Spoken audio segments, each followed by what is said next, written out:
성경 말씀은 잠언 24장 11절부터 20절까지입니다. 너는 사망으로 끌려가는 자를 건져주며 살육을 당하게 된 자를 구원하지 아니하려고 하지 말라. 네가 말하기를 나는 그것을 알지 못하였노라 할지라도 마음을 저울질하시는 이가 어찌 통찰하지 못하시겠으며 네 영혼을 지키시는 이가 어찌 알지 못하시겠느냐. 그가 각 사람의 행위대로 보응하시리라. 내 아들아 꿀을 먹으라. 이것이 좋으니라. 송이꿀을 먹으라. 이것이 내 입에 다니라. 지혜가 내 영혼에게 이와 같은 줄을 알라. 이것을 얻으면 정령이 내 장래가 있겠고 내 소망이 끊어지지 아니하리라. 악한 자여 의인의 집을 엿보지 말며 그가 쉬는 처소를 헐지 말지니라. 대저 의인은 7번 넘어질지라도 다시 일어나려니와 악인은 재앙으로 말미암아 엎드러지느니라. 내 원수가 넘어질 때에 즐거워하지 말며 그가 엎드러질 때에 마음에 기뻐하지 말라. 여호와께서 이것을 보시고 기뻐하지 하사 그의 진노를 그에게서 옮기실까 두려우니라. 너는 행악자들로 말미암아 분을 품지 말며 악인의 형통함을 부러워하지 말라. 대저 행악자는 장래가 없겠고 악인의 등불은 꺼지리라. 아멘. 우리는 주일날 참 주일 반갑습니다. 주일날 계속해서 이 잠언의 말씀을 우리가 살펴보고 있습니다. 지금 잠언은 20장부터 이렇게 그 변화가 약간의 변화가 있어요. 그건 뭐냐면 하나님의 백성들이 이 땅에서 살아가는데 그 살아가는 삶 속에 신자로서 살아가는 삶 속에 여러 가지 장애들이 있다고 말씀드렸어요. 우리가 인생을 살다 보면 장애들이 있잖아요. 장애물을 만나잖아요. 여러 가지 장애물들이 있죠. 그런 장애물들을 잘 해치고 나가야 돼요. 미리 장애물이 어디에 있는지도 잘 파악하고 그래서 그 장애를 잘 피하고 그래서 그 단계로 가야 되는 것이 있듯이 우리의 신앙생활도 우리가 천국을 향해서 가는 순례자의 삶의 여정을 우리가 살아가는데 성도들이면 예수 그리스도를 믿고 하나님의 백성된 자들은 우리의 운명이 결정되어졌어요. 사실은 우리의 운명은 어떻게 결정되어졌습니까? 가나안 땅으로 향해서 가는 그러니까 영원한 하나님 나라를 향해서 가는 순례의 나그네 삶으로 우리는 결정되어졌어요. 그런데 이 나그네의 삶을 살아가는 과정 속에 그냥 편안하고 순적하고 아무 일 없으면 좋은데 많은 시험들이 있어요. 그래서 잠언에서는 그 시험에 관한 내용들을 상세하게 어떤 면에서요, 신약의 바울 서신보다 어떤 면에서 보면 잠언에서 좀 더 자세하고 상세하게 기술한다고 할 수 있겠습니다. 오늘 23장, 24장에 넘으면서 제가 이 세 가지 표현이 23장과 24장에 동시에 나타나고 있는 것을 보게 됩니다. 무엇을 경계해야 될까? 오늘 제가 24장 11절부터 읽었는데 23장과 24장에 들어오면서 잠언 기자는 동일한 사상인데 약간 다르게 표현하지만 동일한 사상인데 세 번에 걸쳐서 이 말씀을 씁니다. 23장 17절을 한번 보겠습니다. 23장 17절입니다. 세 구절이 이 잠언의 특징적으로 23장 24장에 집중적으로 이렇게 나오는데 23장 17절 내 마음으로 죄인의 형통을 부러워하지 말고 항상 여호와를 경외하라. 24장 1절을 보시겠습니다. 24장 1절 너는 악인의 형통함을 부러워하지 말며 그와 함께 있으려고 하지도 말지어다. 오늘 본문 24장 11절부터 우리가 20절까지 읽었는데 19절에 보시면 행악자들로 말미암아 분을 품지 말며 그 다음에 뭐라고 되어 있죠? 악인의 형통함을 부러워하지 말라. 그래서 23장 17절, 24장 1절 그리고 19절에 무슨 표현이 약간 표현은 다르지만 동일한 뜻이 무엇이 나오죠? 악인의 형통, 죄인의 형통, 악인의 형통함을 부러워하지 말라. 이것이 신자들이 이 세상을 살아가는 데 있어서 또 경계해야 되는 중요한 어떤 우리의 신앙생활의 조심스럽게 조심해야 되고 경계해야 되는 요소 중에 큰 내용 중에 하나입니다. 그게 뭐냐면 죄인의 형통을 부러워하는 거예요. 여기 죄인이라고 그랬고 23장 17절에서는 정확하게 얘기하면 그 죄인들, 24장 1절과 19절에서는 악인들, 그 죄인들의 형통, 그 악인들의 형통을 어떻게 하라? 부러워하지 마라. 부러워하지 말라는 말은 한글 성경에 의하면 부러워하지 말라 이렇게 되어 있습니다만은 이게 히브리어 동사로는 강세형이에요. 그러니까 강세형이라는 말은 아주 강하게 경고했다는 거예요.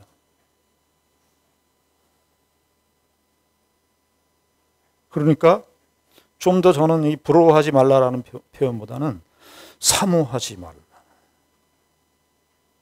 신자들의 시험 중에 여러 가지 시험들이 있습니다만은 우리가 이 땅에 살기 때문에 여기 죄인들, 악인들은 하나님을 인정하지 않고 사는 사람들의 총체, 하나님을 의식하고 살지 않는 사람들의 총체예요. 그런데 그들의 삶을 사모해, 그들의 삶을 부러워해. 하나님 없이 이루어진 형통, 하나님 없이 만들어낸 그런 성공, 그런 성공을 어떻게 한다? 강력하게 얘기해요. 사모하지 말라. 이 말씀은 뭐냐면 우리의 마음속에 하나님을 인정하고 하나님을 받아들이고 예수 그리스도를 믿는, 하나님을 인정하고 받아들이는 사람들에게 있어서 우린 다 하나님이 우리의 인생의 주인이고 하나님께서 우리의 인생을 통치하시고 하나님께서 우리의 인생을 다스린다고 하는데, 너희들 왜 하나님을 인정하지 않는 사람들, 하나님을 그 마음속에 두기를 싫어하는 사람들의, 여기 형통이라고 되어 있습니다만은 이 한글 성경을 번역하신 분이 형통이라는 말로 이렇게 번역을 했습니다만은 원래는 히브리 성경은 형통이라는 말이 없어요. 근데 아주 의미상으로 이렇게 번역을 하신 것 같은데, 죄인 자체의 삶을 즐기는 거예요. 그러니까 그 죄인들이 누리는 그런 삶의 방식, 그것을 우리가 사모한다는 거예요. 이게 무슨 말입니까? 그러니까 그 하나님을 인정하지 않는 사람들의 그 삶을 어디에서부터 차단해야 됩니까? 보이는 세상이니까 안 보면 되겠네요. 이 세상 사람들, 악인들, 하나님을 인정하지 않는 사람들이 다 우리가 사는 세상 속에 다 있으니까 그럼 그 사람들하고 안 보면 되겠네요. 그 사람들을. 그렇게 하는 것이 아니라 우리 마음속에 있다고 이게. 저와 여러분들의 신앙생활의 여정 속에서 우리를 힘들게 하고 피곤하게 만들고 분노하게 하고 또 혹은 억울하게 만들었던 그 사건의 그 이면에 무엇이 있었나요? 저들의 성공을, 저들이 가진 것을, 나도 그것을 갖고 싶어서 저것만 있으면 행복하다라고 말하는 세상의 유혹 앞에서 예수를 믿어도, 하나님을 인정하고 하나님을 고백하고 찬송과 기도와 종교적인 행사를 많이 한다고 해도 우리의 현실 속에서 왜 우리가 그런 삶에 유혹을 받는가? 우리 안에 이것이 공존하고 있기 때문입니다. 평생에 우리가 나그네로서 이 땅에서 하나님 나라의 백성으로 살아가는데 우리가 죽는 그날까지 죄인의 형통을 부러워하는 그 마음, 악인의 형통을, 그 악인이 누리는 삶을 우리가 계속해서 유혹을 받는다는 사실이에요. 그래서 아주 강세형으로 그렇게 얘기한 거예요. 부러워하지 마라. 사모하지 마라. 우리가 예수를 믿고 신앙생활을 했는데 예수 믿은 것만 있지, 예수 믿고 나서도 계속해서 무엇을 추구하고 살아요? 형통을 추구하고 살아요. 성공을 추구하고, 그래서 남이 하는 성공을 보면 나도 그것을 갖고 싶어. 세상이, 우리가 사는 이 세상에 드라마나 영화나 이런 걸 보면 다 무슨 내용들이 주류를 이루고 있습니까? 너도 이거 가져봐. 광고의 그 짧은 숏폼 같은 저 짧은 광고 속에서 다 나오는 내용들은, 대부분의 내용들은 무슨 내용입니까? 그러니까 너 이거 가져봐. 너 이거 가져야 행복해. 우리가 사는 이 세상이 죄인의 형통과 죄인의 성공이 마치 도구마처럼 우리에게 이렇게 쫙 만연되어 있기 때문에 신자들이 신앙생활하면서 예수를 믿었는데도 끊임없이 죄인의 형통의 그 자리에 가 있는 거예요. 죄인의 형통과 죄인의 성공과 죄인이 누리는 그런 하나님 없이 살아가는 인생관과 그 가치관에 마음을 빼앗겨서 제 길을 가지 못하는 겁니다. 그런데 오늘 잠언은 이렇게 말씀을 하면서 23장 17절부터 쭉 무슨 얘기를 하느냐 하면, 뭐 길게 얘기하면은 또 이렇게 다 설명을 하면 좀 복잡하겠습니다만은 23장 30절부터 보면 이제 17절 이하부터 그 죄인의 형통이 과연 어떤 것인 줄 아는가? 너희들 죄인의 형통을 부러워하는데 죄인의 삶이라는 건 어떤 것인 줄 아는가? 그것을 쭉 이제 17절 이하부터 얘기하는데, 결론부에 해당하는 30절부터 보시면 이렇게 되어 있습니다. 30절에 술에 잠긴 자에게 있고 혼합한 술을 구하러 다니는 자에게 있느니라. 이게 무슨 말이냐면, 술 드시는 분들이 좀 캥기시는 말씀일 텐데, 여기서 이 술은, 특별히 잠언에서의 술은 취하는 거예요. 죄인의 형통함에 취하게 되는 삶이 어떤 현상을 가져오게 되느냐? 술에 잠긴 자가 있는데 술에 잠기는 것도 모자라서 혼합한 술을 구하러 다닌다는 거예요. 그러니까 술에 잠겨서 취해 있는데도 그것으로 만족 못하고 또 혼합한 술을 찾으러 다닌다는 겁니다. 31절, 포도주는 붉고 잔에서 번쩍이며 순하게 내려가나니 너는 보지도 말지어다. 얼마나 이 죄인의 형통이 술로 비유돼서 이야기를 하고 있는데, 술이 계속해서 술을 마셔도 사람들이 그러잖아요. 처음엔 사람이 술을 먹다가 그 다음엔 술이 술을 먹고 그 다음에는 술이 사람을 먹는다는 거 아니에요? 지금 그 얘기를 하는 거죠. 세상의 죄인들의 형통함이 이렇게 더 만족을 모른다는 거예요. 거기에 한번 발을 들여놓기 시작하면, 죄인의 형통함의 열차라고 하는 그 열차에 한번 올라타기 시작하면, 내 마음속에서 그런 것들을 허용하기 시작하면은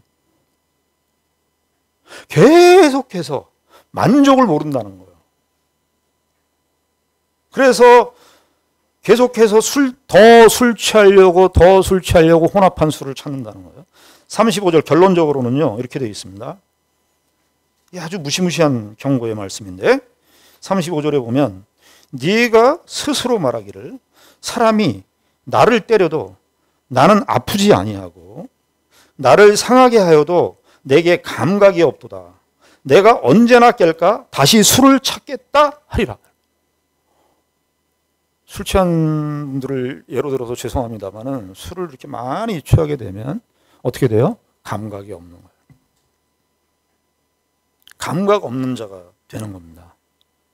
죄인의 형통함을 추구하는 삶이 바로 이러한 삶이라는 것을 잠언에서 경고의 말씀으로 우리에게 제시해 주고 있는 것입니다. 에베소서 4장 17절부터 19절까지 보면 바울 사도께서 이제 예수 그리스도를 믿고 하나님의 백성된 삶에 하나님의 백성들, 성도들이 어떻게 살아야 되는가를 권면하는 그 말씀 속에서 이 나옵니다. 에베소서 4장 17절부터 19절까지 보면 이렇게 되어 있습니다. 그러므로 내가 이것을 말하며 주 안에서 증언하노니 이제부터 너희는 이방인이 그 마음에 허망한 것으로 행함같이 행하지 말라는, 그 허망한 것으로 행함같이 행하는 것이 잠언식으로 얘기하면 술 취한 삶이에요. 죄인의 형통에 취한 삶이에요. 그렇게 행하지 말라는 거예요. 18절. 그들의 총명이 어두워지고 그렇게 이방인이 살아가는 죄인의 형통을 부러워하고 죄인의 삶을 즐거워하고 그것을 즐기고 거기서 헤어나오지 못하면 어떻게 되느냐? 그의 총명이 어두워지고 그들 가운데 있는 무지함과 그들의 마음이 굳어짐으로 말미암아 하나님의 생명에서 떠나 있도다. 19절 이렇게 결론적으로 말하죠.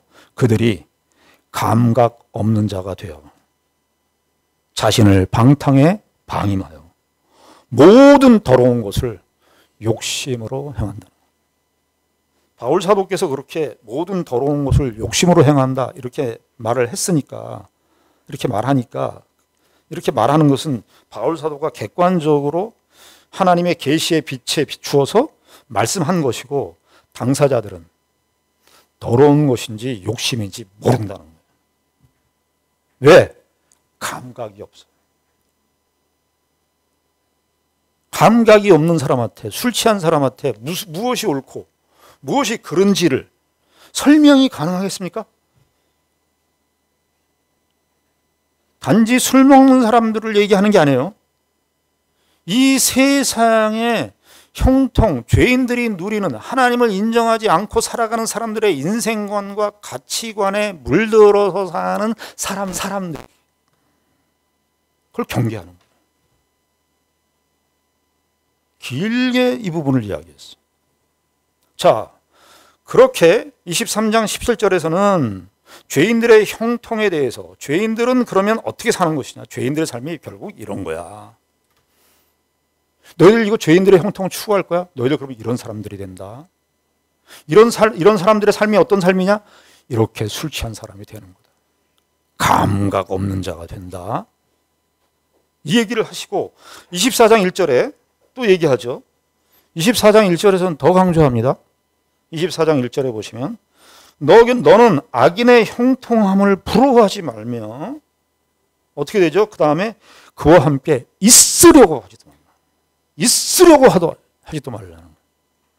너는 악인의 형통함을 부러워하지 말며 그와 함께 있으려고 하지도 말지어다. 이게 무슨 말이에요? 그의 마음에 원하는 그 죄인의 형통함에 대해서 그 마음부터 차단하라는 거예요.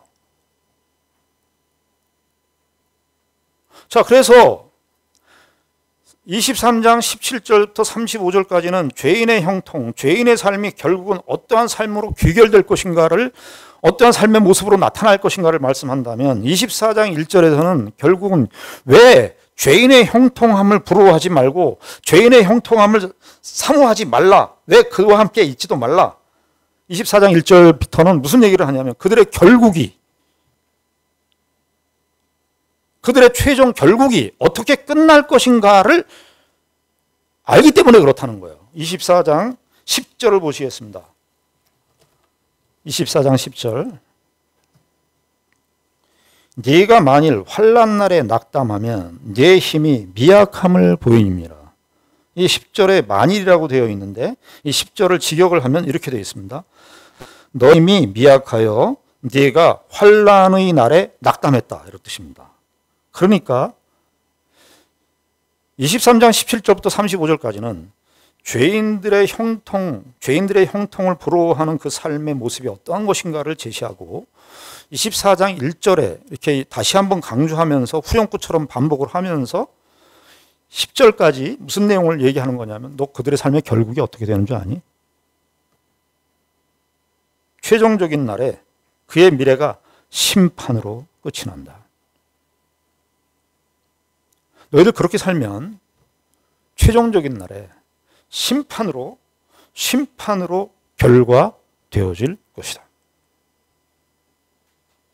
23장 17절부터 35절까지가 그 이야기를 첫 번째 이야기를 하고 있다면 두 번째 24장 1절부터 10절까지는 너희들 그렇게 살면 망한다.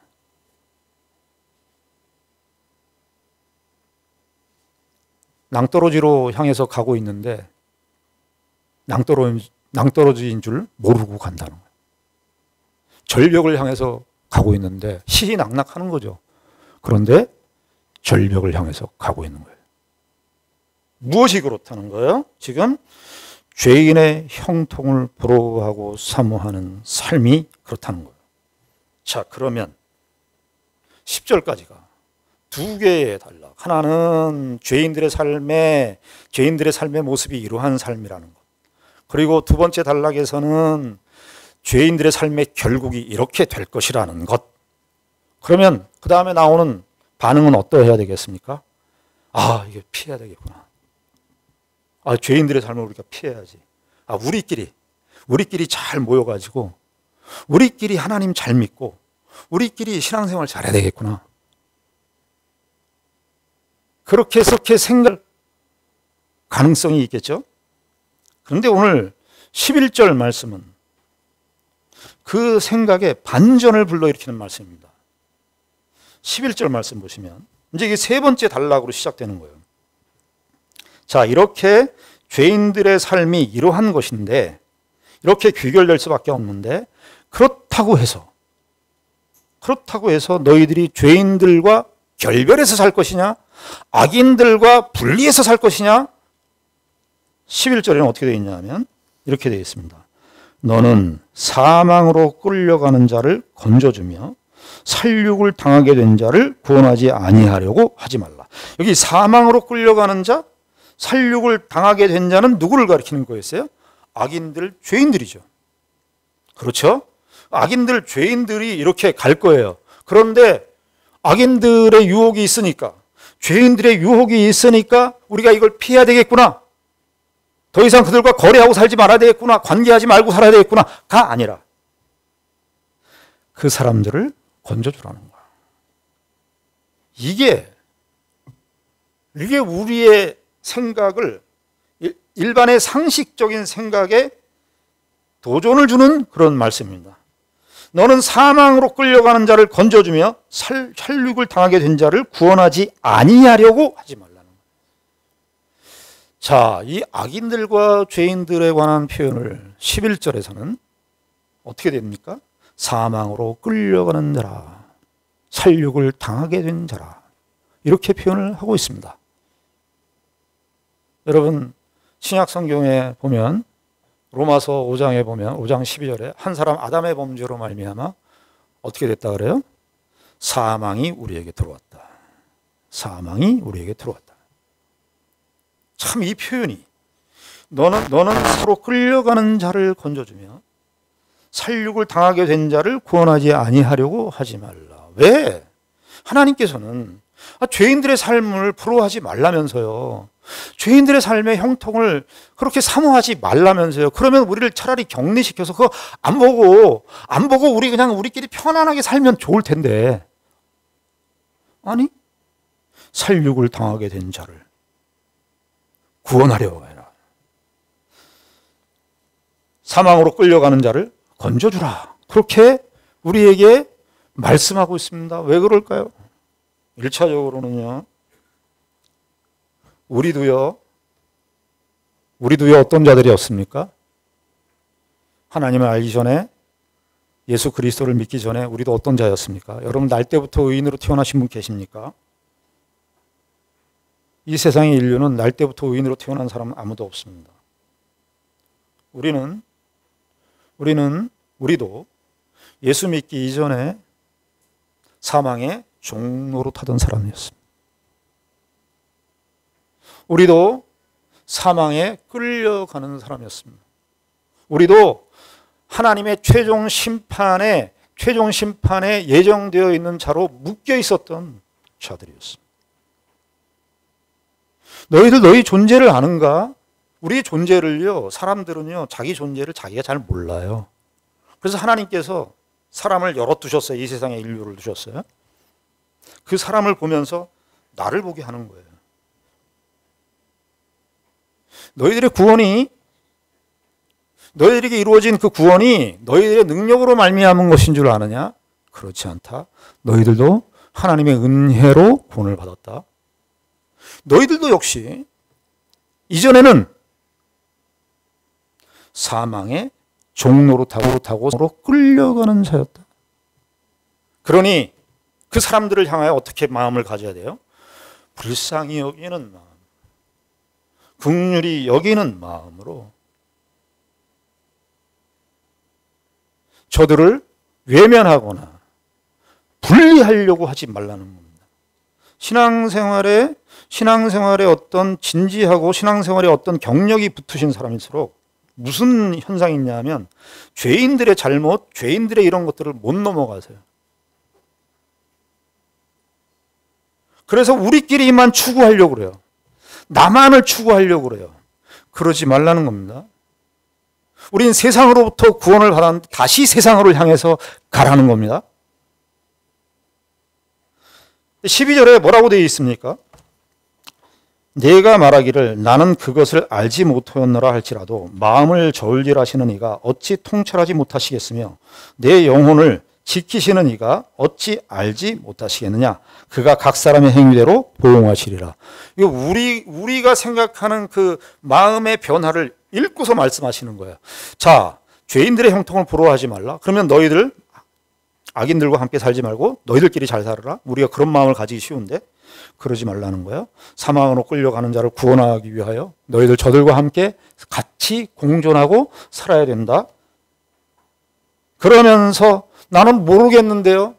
난 저 사람이 사망으로 끌려가는 자인 줄 모르겠는데요. 이렇게 생각할까 봐 12절에 네가 말하기를 나는 그것을 알지 못하였노라 할지라도 마음을 저울질하시는 이가 어찌 통찰하지 못하시겠으며 너 변명하지 마라. 너 핑계대지 마라. 신앙적인 명분으로 나는 저 사람들하고 더 이상 관계하기 싫어요. 나는 이제 저 사람들하고 더 이상 교제하기 싫어요. 나는 그냥 내 삶을 살아갈 거예요. 나는 못 봤어요. 나는 몰라요. 이렇게 할까 봐. 하나님이 너의 마음을 저울질하신다. 몰랐다고 하지 말아요. 주변에 즐비하게 우리에게 하나님께서 살육으로 사망으로 끌려가는 자를 우리에게 두셨어요. 나는 모르겠는데요. 내가 신앙생활 잘하면 됐죠. 뭐. 내가 교회 열심히 다니고 내가 기도 열심히 하고 내가 성경 열심히 읽고 내가 교회생활 열심히 하고 내가 그냥 주어진 현실대로 내 삶을 만족하고 살면 되지. 근데 사람들한테 실수 안 하고 근데 하나님 앞에 내 종교적인 행사를 다 하고 그런데 뭐 그 사람들까지 신경을 쓰고 살아야 됩니까? 나는 모르겠습니다. 너 그거 다가 아니다. 네가 말하기를 나는 그것을 알지 못하겠노라 할지라도 마음을 저울질하시는 이가 너를 달아볼 것이다. 13절에 뭐라고 되어 있습니까? 내 아들아 꿀을 먹어라. 이것이 좋으니라. 송이 꿀을 먹어라. 이것이 내 입에 다니라. 갑자기 꿀 얘기가 나옵니다. 이 문맥에 의해서 우리가 생각을 해야 된다 그랬죠. 자문은 어떻게 이해해야 되겠습니까? 그 사망으로 끌려 들어가는 자. 우리는 참 안 믿는 사람들, 참 세상에 말도 안 되는 그런 사람들과 상황들, 그런 상황들을 보게 되면 우리에게 신물이 나오고 견딜 수도 없고 저 사람들과 어떻게 같이 공존하고 살아. 그런데 우리의 심정적으로는 그럴지 모르지만 성경은 뭐라고 얘기하냐면 너희들 그렇게 사는 것이 꿀을 먹는 것과 같다. 그것이 송이꿀, 정말 꿀보다 더 단 송이꿀을 먹는 것과 같은 신자의 삶이란다. 너희들 그 갈등이 하나님께서 우리에게 꿀을 먹는 삶이다. 나 사망으로 끌려 들어가는 사람, 죄인들과 더 이상 관계하지 않고 말도 안 되는 저런 사람들과 그런 경우들을 내가 더 이상 나는 그 사람들과 같이 할 수 없어. 그래서 내 마음 편한 대로 나 원하는 대로 그냥 살 거야. 그러는 것이 꿀을 먹는 삶이 아니고 그들과 함께 같이 공존하고 신음하고 사는 그것이 송이꿀을 먹는 삶이라는 것입니다. 14절에 뭐라고 되어 있습니까? 지혜가 내 영혼에게 이와 같은 줄 알라. 이것을 얻으면 정령이 네 장래가 있겠다는. 우리에게 이루어질 그 장래가 정말 소망의 장래가 우리에게 펼쳐질 것이라는 거예요. 그러면서 내 소망이 끊어지지 아니하리라. 그런 사망으로 끌려가는 자들, 말도 안 되는 죄인들의 그런 욕심을 부리고 그런 사람들과 거리를 두면서 사는 게 아니라 그런 사람들과 같이 살고 호흡하고 살아 가는 거예요. 그러니까 신자의 시험이 이거예요. 죄인들의 형통을 우리가 부러워하지 않으면서도 저들과 함께 살아가야 되는 거예요. 참 어렵죠. 네. 그런데 우리에게 주어진 그 삶이 그것이 송이꿀과 같은 삶이라는 거예요. 자, 그러면 우리에게 들어오는 생각이 뭐냐면, 그러면 저 악한 자들은 어떻게 될 거예요? 저렇게 죄인들의 형통을 끝까지 예수도 안 믿고 하나님을 인정하지 않고 올바른 방법으로 재물을 축적하지 않고 아주 비정상적인 방법으로 자기의 부를 축적하고 모든 것들을 다 자기의 소원대로 이루는 그 사람에 대해서 그러면 어떻게 해야 될까요? 우리에게 의문이 생기겠죠. 15절에 이렇게 얘기합니다. 15절 16절. 악한 자요. 악한 자라는 말, 아까 악한 자들의 형통, 독이라는 표현이에요. 그들에게 하는 얘기예요. 악한 자요. 의인의 집을 엿보지 말며 그가 쉬는 초소를 헐지 말라는 거예요. 악인들에게 경고하는 거예요. 그러면서 16절에 대저 의인은 7번 넘어질지라도 다시 일어나려니와. 그러니까 하나님을 인정하고 하나님의 뜻을 받고 참 억울하고 속상하고 그렇지만 죄인들과 함께 더불어 사는 삶, 그 사람은 하나님께서 7번 넘어져도 일으킨다는 거예요. 다시 일어난다는 거예요. 그러나 16절 악인은 재앙으로 말미암아 엎드러질 것이라는 거예요. 누가 하겠다는 거예요? 하나님께서 그렇게 하신다는 거예요. 17절에는 어떻게 되어 있습니까? 이러한 삶에 더 확대합니다. 그 전까지는 죄인들, 악인들 이렇게 얘기하다가 17절에는 어떻게 됩니까? 내 원수가 넘어질 때, 원수라는 말을 씁니다. 내 원수가 넘어질 때에 즐거워하지 말며 그가 엎드러질 때에 마음에 기뻐하지 말라. 그 원수의 형통함을 보고 부러워하지 말아야 되면서 그 원수와 함께 살아야 되는데 그 원수가 넘어졌을 때, 그 원수가 망했을 때 기뻐하지 말라는 거예요.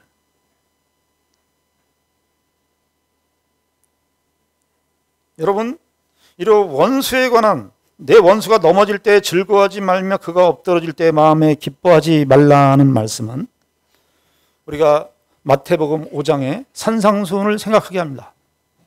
산상수훈이 심령이 가난한 자는 복이 있나니 천국이 저희의 것임이라 이렇게 쭉 흘러가다가 마태복음 5장 마지막에 어떻게 되죠? 내 원수를 미워하고 원수를 사랑하지 말라는 교훈을 너희가 들었으나 나는 너희에게 이르노니 원수를 하나님 저 못해요. 저 원수가 나한테 행한 일이 있는데 내가 저 원수를 어떻게 사랑합니까? 있을 수가 없는 얘기죠.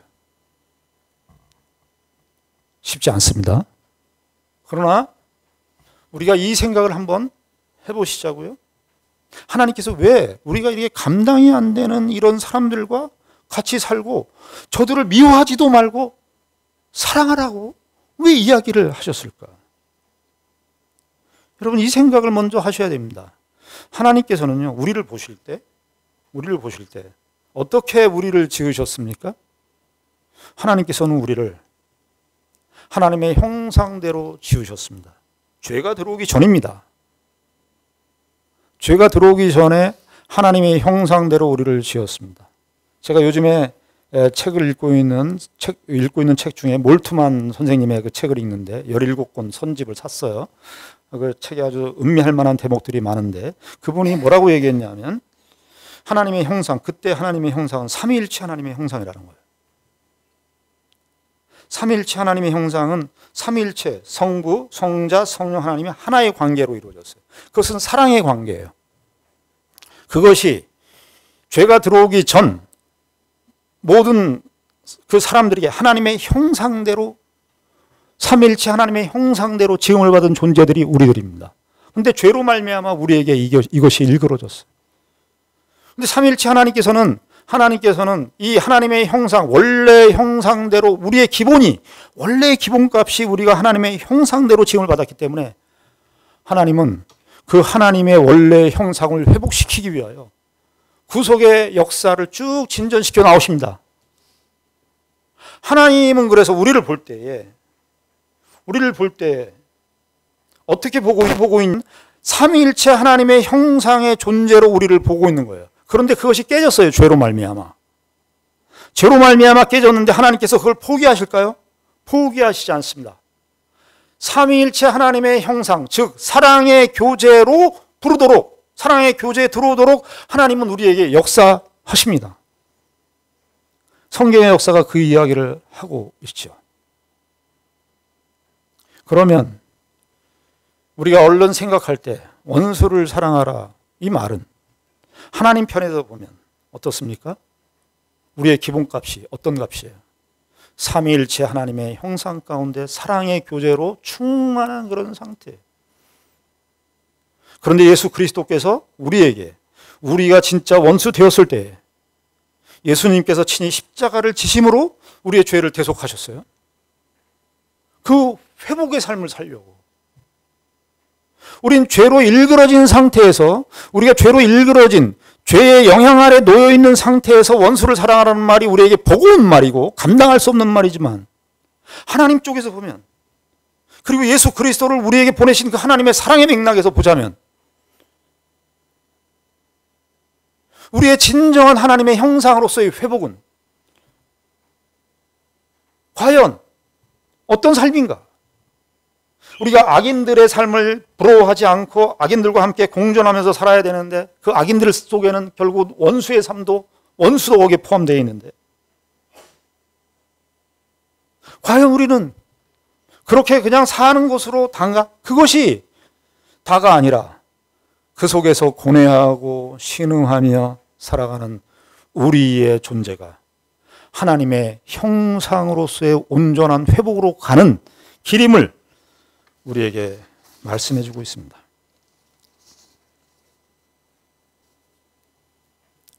출애굽기 23장에 보면 23장 4절 5절에 보면 네 원수가, 우리 한번 찾아보겠습니다.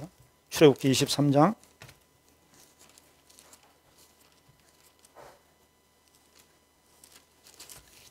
4절 5절입니다. 출애굽기 23장 4절 5절. 시내산에서 율법을 하나님께서 명령하시고 십계명의 율법을 주시고 이제 구체적인 사회 시민법을 이야기하는 대목이에요. 거기 보면 23장 4절 5절에 보면 네가 만일 내 원수의 길 잃은 소나 나귀를 보거든 반드시 그 사람에게로 돌지며, 5절에 네가 만일 너를 미워하는 자의 나귀가 짐을 싣고 엎드러짐을 보거든 그것을 버려두지 말고 그것을 도와 그 짐을 부릴지니라. 이게 참, 그 당시 때 참 이스라엘 백성에게 주신 하나님의 말씀인데, 우리가 그저 이렇게 쉽게 생각할 수 있어요. 그냥 나랑 여기 내 원수라고 그랬는데 이 5절에 보면 너를 미워하는 자라고를 보니까 미움이 원수죠, 사실은. 그 미워하는 자가 원수가 되는 거죠. 원수와 5절에 미워한다는 것은 감정적인 표현이고, 원수라고 하는 것은 나타난 어떤 관계를 얘기하는 것이죠. 그런데 길 잃은 소나 나귀를 보거든 반드시 그 사람에게로 돌리고, 나귀가 짐을 싣고 엎드러짐을 보거든 그것을 버려두지 말고 그것을 도와 그 짐을 부릴지니라. 여러분, 이 말씀의 현실이 만약에 펼쳐졌을 때, 자, 원수가 자기하고 사이가 안 좋아. 저 사람이 나를 싫어하고 미워한다는 걸 알아요.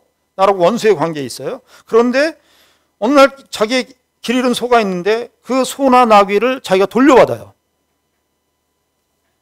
그럼 5절에는 나귀가 짚고 엎드러짐을 봤는데 그것을 버려두지 말고 그것을 도와서 그 짐을, 원수의 나귀의 짐을 온전케 해주고 돌려주는 거예요. 그러면 이 원수가 그걸 받았을 때 무슨 마음이 들겠습니까? 약간의 마음이 누그러지는 거예요. 이 율법이 우리에게 제시하는 것은 뭐냐 하면 그저 율법의 조항, 율법의 한 명령이 아니라 하나님이 어떠신 분인가? 나는 너희들의 관계성 속에서 하나님이 어떠하신 분인 줄 아는가? 나는 너희들을 하나님의 형상대로 불렀다. 너희들 이스라엘 백성, 물론 죄로 말미암아 우리가 영향을 받고 있고 살고 있지만 너희들 삶에 있어서 여지를 돌아. 나는 그런 하나님이 아니다. 내가 너희들 원수 되었을 때 내가 어떻게 했느냐? 하나님께서 우리에게 이 말씀을 주시는 겁니다. 잠언에 있는 말씀, 우리가 이 죄인의 형통을 부러워하지 않으면서도 그러면서도 죄인과 함께 살아야 되고 악인들과 함께 살아야 되고 원수와도 같이 살아야 되는 그 현실들 속에서 우리 너무 억울하고 속상하고 답답하고 그럴 수 있는데 그것이 하나님께서 우리를 하나님의 온전한 형상으로의 회복을 가기 위한 하나님의 인도하심이라는 사실을 우리가 인정하지 않을 수 없게 됩니다. 저와 여러분들에게 오늘 이 잠언의 말씀을 통해서 성경의 이 전체적인 내용을 통해서 우리가 이 세상에 왜 이렇게 나그네 삶을 살아가는 현실 속에서 왜 이렇게 우리의 마음대로 우리의 소원대로 되지 않는 그런 현실과 사람들을 만나게 되는가? 이 일을 통해서 하나님께서 나를 원래 내가 인간이 본래 가지고 있어야 했었던 하나님의 형상으로서의 회복을 우리에게 기대하시는구나. 그것은 분리해서 살고 격리해서 사는 것으로 구분해서 사는 것으로 해결되는 것이 아니라 그들과 함께 삶으로써 이루어지는 삶이구나. 그래서 저와 여러분들의 말도 안 되는 그런 상황들, 현실들, 다람쥐 쳇바퀴 도는 것 같은 그런 현실들 속에 그것이 우리를 만들고 하나님께서 우리의 인생을 복되게 하시는 유일한 길임을 다시 한번 확인하시는 귀한 은혜가 있기를 바랍니다. 기도하겠습니다. 하나님 아버지 은혜를 감사합니다.